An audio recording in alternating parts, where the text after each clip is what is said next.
আমি আওয়ামী লীগ এখন করি বিএনপি, আগামীতে হতে পারি যদি একজন এমপি।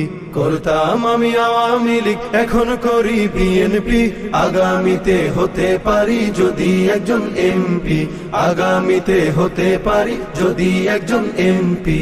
555 অথবা পাইপ টানিব সুখে, মঞ্চে মঞ্চে বক্তৃতা দিব কাঁদিব দেশের দুঃখে।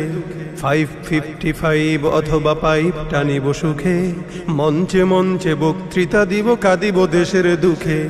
সভা সমিতিতে করতালি পাবো কেহ দিবে ফুলমালা, হয়তো বা কোনো দুর্মুখ মোরে পিছনে বলিবে শালা। সভা সমিতিতে করতালি পাবো কেহ দিবে ফুলমালা, হয়তো বা কোনো দুর্মুখ মোরে পিছনে বলিবে শালা। রসের রসিকে বলেই ধরেছি রাজনীতির এই গেমটি, আগামীতে হতে পারি যদি একজন এমপি।